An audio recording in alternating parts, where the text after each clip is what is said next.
नमस्कार साथियों।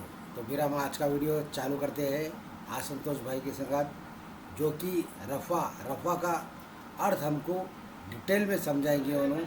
और जितने भी इंस्टाग्राम में जो डीपीआर चेंज करके लगाया गया है कि रफ़ा ऐसा है वैसा है, तो अभी हम पूरी स्पष्ट रूप से इस चीज़ की हम जानकारी लेते हैं और आपको भी बताएंगे कि आखिर में ये मुद्दा है क्या और इस मुद्दे के ऊपर बॉलीवुड क्यों भड़क उठा। ये जानने के लिए हमको वीडियो पूरा देखना पड़ेगा। तो शुरू करते हैं। इंस्टाग्राम स्टोरी लगाने वाले और जिनके आंखों के अंदर मोतिया बिंदु का ऑपरेशन करवाने के लिए भी पैसे नहीं है, उन सभी का इलाज करने के लिए आज के इस वीडियो को बनाया गया है। नमस्कार साथियों, जय सनातन। स्वागत है आपसे अपने यूट्यूब चैनल अष्टभुजा थॉट्स के अंदर, जहां हम बात करने वाले हैं ऑल आइज ऑन रफा के बारे में। तो जिन लोगों को नहीं पता है कि 2 दिन पहले आपके इंस्टाग्राम स्टोरी के अंदर आपके सो कॉल्ड एजुकेटेड दोस्त ने ऑल आइज ऑन रफा लगाया था, तो उन तक ये वीडियो अवश्य शेयर करना और इसके पीछे का कारण क्या है, एक्चुअल में रफा है क्या, रफा के अंदर हो क्या रहा है और ये सारी घटनाएं क्या पैसे लेकर किए जा रहे हैं। इन सारे प्रश्नों के उत्तर इस वीडियो के अंदर आप लोग को देखने के लिए मिल जाएगा। तो चलिए आज के वीडियो के अंदर समझने का प्रयास करते हैं कि इजराइल का समर्थन करना आवश्यक है या फिर फलस्तीन का। तभी हम लोग डिसाइड कर पाएंगे कि आखिरकार हमारी आंखें किनके ऊपर टिकी होनी चाहिए। तो चलिए आज का वीडियो आरंभ करते हैं। 28 मई 2024 इंस्टाग्राम के स्टोरी के अंदर बॉलीवुड के नचनियों ने एक साथ ट्रेंड करना आरंभ कर दिया, जिनको मैं नचनिया कहता हूं क्योंकि वो नचनिये ही है। पैसे देकर नाच करने वालों को हमारे यहाँ पर नचनिया ही कहा जाता है। कलाकार अलग होते हैं, इनको कलाकार नहीं कहा जा सकता। अचानक से इन सभी के इंस्टाग्राम के स्टोरीज के अंदर, इंस्टाग्राम के पोस्ट के अंदर, ट्विटर के ट्वीट के ऊपर ऑल आइज ऑन रफा ये ट्रेंड करने लगा। मन में ये प्रश्न उमटा कि अचानक से ही क्यों? क्योंकि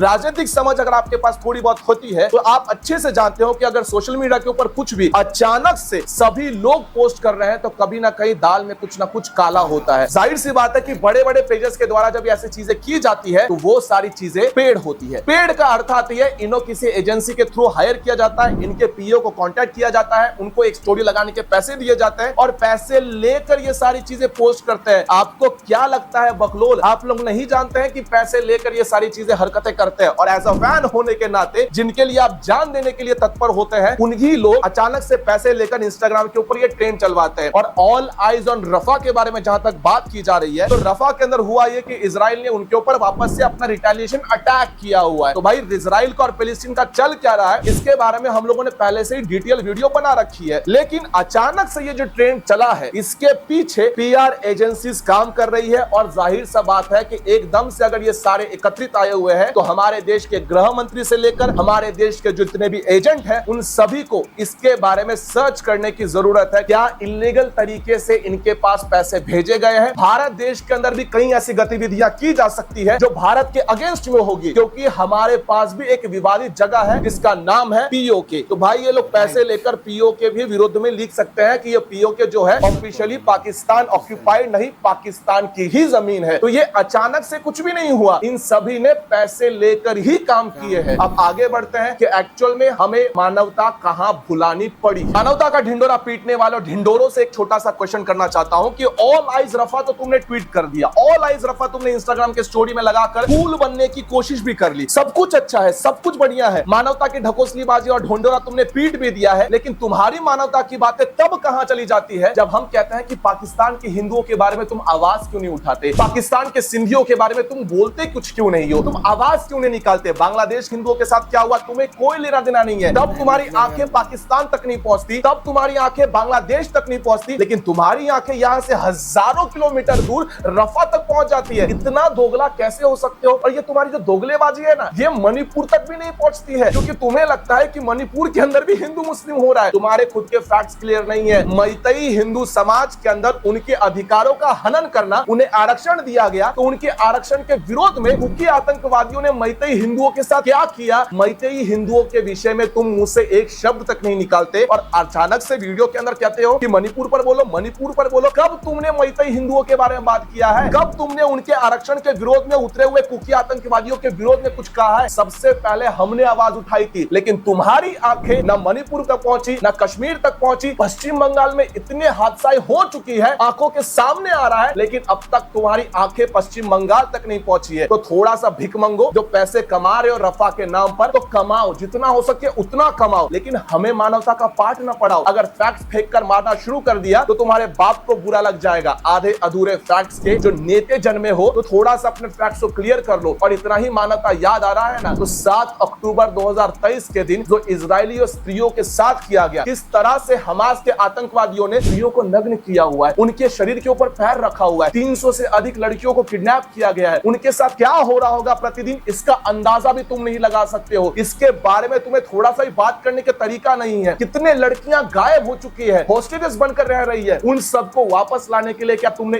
एक बार भी हमास आतंकवादियों के विरोध में कुछ भी लिखने का साहस किया? और तुम कहते हो कि ऑल आइज ऑन रफा। भाई दोगले बनो, अच्छे से बनो, लेकिन इतने भी मत बनो कि अपने ही आंखों में गिर जाओ और फिर बाद में लोगों को कहो कि अपनी आंखें रफा के पास लेकर जाओ।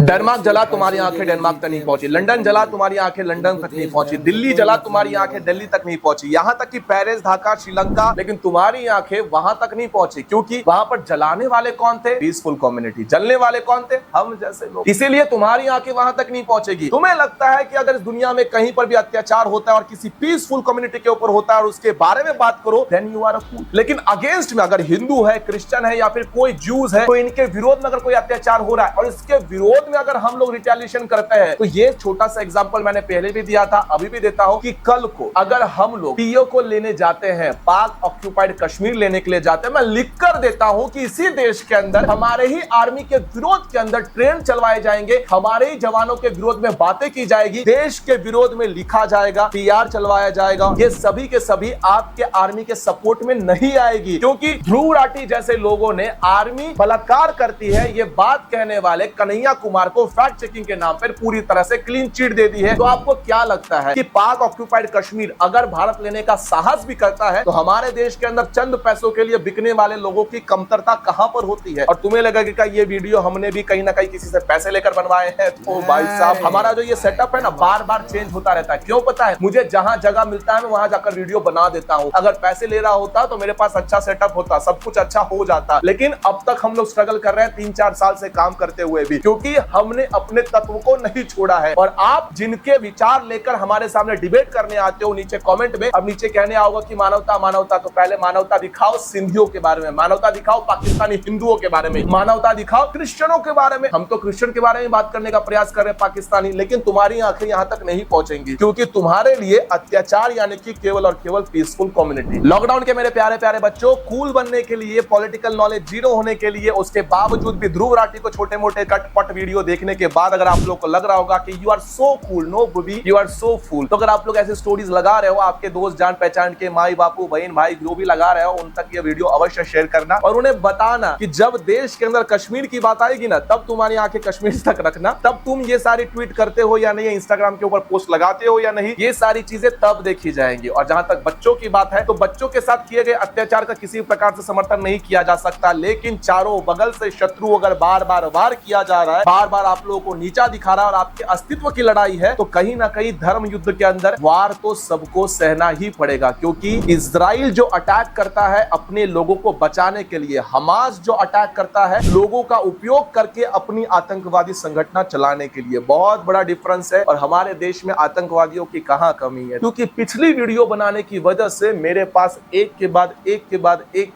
फोन कॉल्स हो या फिर मैसेजेस हो, ईमेल्स हो, ट्विटर हो या फिर इंस्टाग्राम के डीएम्स हो, मेरे को इन्होंने ये करने की धमकी दे रखी हुई है। तो मुझे घंटा फर्क नहीं पड़ता है, क्योंकि मैं छत्रपति शिवाजी महाराज को मानने वाला मावड़ा हूँ, महाराणा प्रताप के विचारों पर चलने वाला व्यक्ति हूँ। मृत्यु तो सबको आनी है, बस फर्क इतना सा है कि मेरी मृत्यु जब मुझे प्राप्त होगी तो वो मृत्यु वीरता की होगी। इसलिए मुझे डराने की बिल्कुल भी कोशिश मत करो, क्योंकि मैं डर से पूरी तरह से विलुप्त हो चुका हूँ। क्योंकि मुझे पता है कि ना किसी दिन मेरी मृत्यु निश्चित है, लेकिन वो मृत्यु भी कितने लोगों को जगा कर जाएगी। इसीलिए मुझसे पंगा लेने की कोशिश मत करो। मैं केवल और केवल अपने धर्म के लिए जीता था, जीता हूँ और जीता रहूंगा। अगले वीडियो के अंदर मिलता है सनातन, तब तक के लिए जय सनातन।